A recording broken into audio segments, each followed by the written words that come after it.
Hello students. তো আমরা আগের ক্লাসে এমএস ওয়ার্ডের অনেক কিছু জেনেছিলাম। আমরা এই ক্লাসে এই চ্যাপ্টারটারই নেক্সট টপিকগুলো দেখব। তো শুরু করছি আজকের ক্লাস। আজকে আমাদের ফার্স্ট টপিক হলো ফরম্যাট পেইন্টার। এই ফরম্যাট পেইন্টারটা কী জিনিস?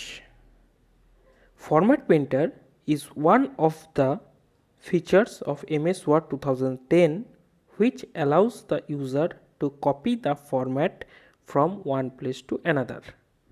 Format Painter হলো একটা ফিচার MS ওয়ার্ডের, যেটা দিয়ে আমরা ফরম্যাটটাকে একটা জায়গা থেকে অন্য জায়গাতে নিয়ে যেতে পারবো। আর সেটা আমরা কিভাবে নিয়ে যাব? Follow the steps to copy the format. Place the cursor on the paragraph text that contains the formatting to be copied. যেখানে আমাদেরকে প্রথমে সেই জায়গাটায় কার্সারটাকে নিয়ে যেতে হবে যেখানে আমরা ফরম্যাটিংটাকে কপি করতে চাই। Next, click on home tab. Home ট্যাবে যেতে হবে, clipboard group, format painter option. তো হোম ট্যাবে গিয়ে ক্লিপবোর্ড গ্রুপে যেতে হবে, তারপর ফরম্যাট পেইন্টার অপশান আছে, সেটা আমাদের ক্লিক করলেই দেখবে যে মাউস পয়েন্টারটা চেঞ্জ হয়ে গেছে একটা সাইনে। 3 নম্বর স্টেপে দেখো সেই সাইনটা দেওয়া আছে, the mouse pointer changes to, এই যে সাইনটা দেওয়া আছে একটা ব্রাশের মতো, সেটা চেঞ্জ হয়ে গেছে কার্সারটা। Select the paragraph text on which the format is to be copied. তো আমরা একটা ফরম্যাটকে, লেখার ফরম্যাট ধরো আগে যেখানে লিখেছিলাম সেটাকে নতুন জায়গায় নিয়ে আসবো, সেম ফরম্যাটটাকে করতে চাই, তাহলে ফরম্যাট পেইন্টারটা আমাদের সেই জায়গাটা হেল্প করবে। তো মাউস পয়েন্টারটা যখনই চেঞ্জ হয়ে গেলো, সেখানে এসে আমরা আবার যদি লিখতে চাই, তো আগের ফরম্যাটটা যেটা ছিল, যেই ফরম্যাটে আমরা কিছু লিখেছি বা কোনো কাজ করেছি, সেই ফরম্যাটটাই আমরা আবার নতুন জায়গাতে কাজ করতে পারবো সেই ফরম্যাটটা নিয়ে। The next topic হচ্ছে columns.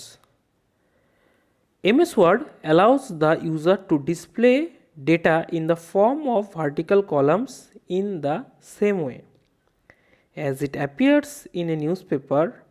An already created document can be also converted into columns. Columns মানে কি? এখানে আমরা ডিসপ্লে করতে পারি ভার্টিক্যালি। কলাম থাকে, আমরা সবাই জানি কলাম কী জিনিস। নিউজ পেপারে যে থাকে কলামস, সেগুলোই হচ্ছে কলাম বলি আমরা। একটা পাতার মধ্যে এরকম কলামসগুলো থাকে, ভার্টিক্যালি যে লাইন, ভার্টিক্যাল লাইন দিয়ে যেগুলো লেখা থাকে সেটাকেই কলাম বলা হয়। একটা ক্রিয়েটেড ডকুমেন্ট, এরকম না যে আমরা নতুনভাবেই কলাম দিয়ে লিখতে হবে আমাদেরকে, আমাদের কাছে যদি আগের থেকেও কোনো একটা টেক্সট লেখা থাকে সেটাকেও আমরা কলামে কনভার্ট করতে পারি। How to make columns in MS Word 2010। তো আমরা কিভাবে এই কলামটা তৈরি করব তার স্টেপসটা চলো দেখে নিই। Step 1, select page layout tab, then click on columns drop down list from page setup group and select the column style of your choice. প্রথমে আমাদের পেজ লেআউট ট্যাবে যেতে হবে, তারপরে কলামস যে ড্রপ ডাউন লিস্ট আসবে সেখান থেকে গিয়ে পেজ সেটআপ গ্রুপে গিয়ে কলাম স্টাইল সিলেক্ট করতে হবে আমাদের যেটা পছন্দ। তোমরা হয়তো দেখতেও পাচ্ছ যে একটা ফিগার দেওয়া আছে, 3.7 নাম্বার ফিগার সেখানে দেওয়া আছে।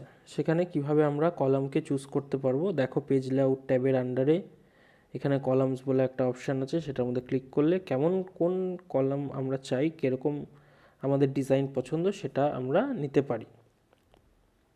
অথবা for choosing more column styles, more column option, the column dialog box appear. যদি আমাদের সেই কলামগুলো পছন্দ না হয়, যেগুলো আমাদের কাছে প্রি লোডেড আছে কলামগুলো, যেগুলো পছন্দ না হয়, তো আমরা চাইলে নিজেদের মতো করে কলাম তৈরিও করে নিতে পারি। তো সেক্ষেত্রে আমাদেরকে যেতে হবে হচ্ছে মোর কলামস অপশানে। মোর কলামস অপশানে গিয়ে ওখানে অনেক আছে যে আমরা কটা কলাম করে, 2, 3, 4, 5, যে কটা আমাদের এক্সপেক্টেড, আমরা যে কটা কলম করতে চাইছি সে কটা আমরা কলম দিয়ে আবার সেই ডকুমেন্টটাকে ক্রিয়েট করতে পারি। Select the desired number of columns, say 3 with the help of number of columns list. Select if line between option checkbox. If you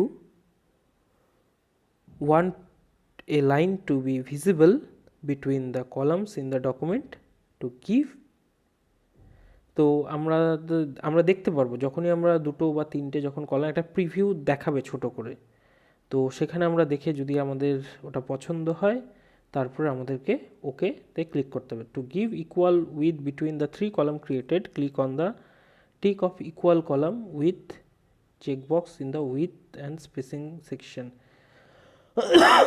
প্রত্যেকটা কলাম যেন একই সাইজের হয়, তো ওখানে একটা অপশান আছে ওই ইকুয়াল কলাম উইথ বলে, সেই জায়গাটা যদি আমরা ক্লিক করে দিই তাহলে প্রত্যেকটা কলাম কি হবে, একইভাবে হবে, প্রত্যেকটা কলাম একইভাবে আমরা দেখতে পাবো। If equal column with checkbox is not selected, then select the desired width and spacing between the columns from call with spacing list. যদি আমরা ওটা না করি তাহলে কি হবে, ও অটোমেটিক্যালি কিছু একটা অটোমেটিক্যালি না, আমাদের আলাদা করে ওখানে লিখে দিতে হবে যে আমরা কতটা স্পেস দিতে চাই, কতটা উইথ দিতে চাই, সেখানে আমরা আমাদের নিজের ইচ্ছা মতো দিতে পারি। In apply to drop down list, select this point forward option to apply this effect in the document from the current position onward, or else select whole document, click OK. তারপরে আমাদের যে ইচ্ছা, যেটা আমাদের যেরকম আমরা চাইছি করতে সেরকম অপশানগুলো চুজ করে নিয়ে আমরা যদি ওকে ক্লিক করে দিই, কলাম স্পেসিং আমাদের কাছে চলে আসবে।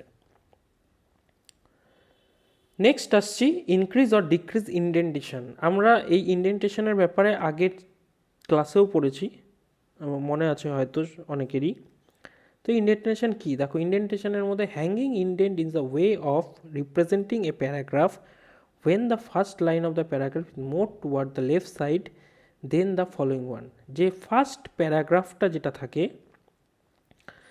প্যারাগ্রাফের ফার্স্ট লাইনটা যেটা থাকে সেটা একটা সাইডে থাকে, হয় either left side or right side, যেইভাবে আমরা অপশানটা দেবো সেইভাবে থাকে। You usually use this feature in order or unordered list in document. This is not a good example to show hanging indent. তো এই ইন্ডেন্টেশন আমরা একটা অতটাও এক্সাম্পলটা ভালো না হ্যাঙ্গিং ইন্ডেন্টের জন্য, কিন্তু আমরা অনেক সময় দেখে থাকি যে অনেক বুকে বা অনেক ডকুমেন্টে এই ইন্ডেন্টেশন ইউজ করা থাকে। How to increase indent, if you want to increase the indent which means publishing the text one tap space towards the right, একটা ট্যাপ স্পেস রাইটের দিকে যাবে, then you need to follow the steps. তো আমরা কীভাবে সেইটাকে করব, কি স্টেপসগুলো কি, place the cursor at the place where you wish to increase the, যেখানে আমাদের কার্সারটা নিয়ে যাবে যেখানে আমরা ইন্ডেন্টেশনটাকে ইনক্রিজ করতে চাই, যেখানে আমরা ইন্ডেন্টেশনটা দিতে চাই, বাড়াতে চাই। Click on home tab, paragraph group, increase indent option. তো অপশানের একটা আছে, সেটার মধ্যে ক্লিক করলেই অটোমেটিক সেটা ইন্ডেন্টেশনটা ইনক্রিজ হয়ে যাবে। Next, how to decrease indent. তো একদম এটার অপোজিট, যে কেমন করে আমরা ইন্ডেন্টেশনটা কমাবো। If you want to decrease the indent which means pushing the text one tab space towards the left, when you need to follow the steps, place the cursor over the place where you wish to decrease indentation, click on home tab, paragraph group, decrease indent। যেরকম increase ইন্ডেন্টেরও একটা option আছে, সেরকম decrease ইন্ডেন্টেরও একটা option আছে। Next আসছি থ্রেজারাস। MS Word 2010 has some features that help you to look up for meaning synonyms, word with similar meaning. আমরা synonyms পড়েছি, একটা ওয়ার্ডের সিমিলার মিনিং হতেই পারে। For the given example, one of this feature is thesaurus. তো এই অপশানটা দিয়ে আমরা সেই কাজটা করতে পারবো। একটা ওয়ার্ডের সিনোনিমস যদি থাকে বা মিনিং যদি একই থাকে সেটাও খুঁজে বের করবে। The basic function of thesaurus is to look up synonyms for a particular word. It is just like a dictionary and can be used for replacing a word with one of its synonym. তারপরে ওইটা খুঁজে নিয়ে আমরা যদি চাই সেই ওয়ার্ডটাকে ওই সিনোনিমের ওয়ার্ডটা দিয়ে আমরা রিপ্লেসও করতে পারি। এবার এটা করার জন্য আমাদের যে স্টেপসটা ফলো করতে হবে সেটা নিচে দেখে নিচ্ছি। First of all, select the word for which you want an alternative word. একটা অল্টারনেটিভ ওয়ার্ড তৈরি করতে হবে। Click on the review tab, then click on the thesaurus option from the proofing group. The research task pane appear. তাহলে review ট্যাবের থেকে থিসারাস অপশনে যেতে হবে, তারপরে প্রুফিং গ্রুপের মধ্যে তোমরা এই 3.9 নম্বর ফিগারটাতে দেখো যে প্রুফিং গ্রুপ কোনটা, থিসারাস অপশন কোনটা একদম দেখাচ্ছে, আর রিভিউ ট্যাব কোনটা। তো প্রথমে রিভিউ ট্যাব, তারপর প্রুফিং গ্রুপ, তারপর থিসারাস অপশন দেখতেই পাচ্ছি। The search box for field displays with you have selected and for which you want another word below that is contain the drop down list from the reasonable. Here Thesaurus English UK is selected. তো একটা drop down menu খুলে যাবে, সেখানে by default English UK থাকবে আর কি। তো সেখানে আমরা যদি ইনসার্ট করি ওই ওয়ার্ডটা, তো ওর সিনোনিমগুলো আমাদেরকে সাজেস্ট করে দেবে। Below it, a list of suggested synonyms appear. To use one of the word, point to it, click the down arrow key, click insert or copy from the drop down list. তো আমরা এইভাবে যদি স্টেপসটা follow করি তাহলে আমরা থিসারাসকে apply করতে পারবো। থিসারাস হচ্ছে সিনোনিমস অফ পার্টিকুলার ওয়ার্ড। তো এইভাবে আমরা থিসারাসকে কাজ করাতে পারবো। আজকের জন্য এইটুকুই। নেক্সট ক্লাসে আমরা আবার পরের টপিকগুলো দেখব। Thank you everyone.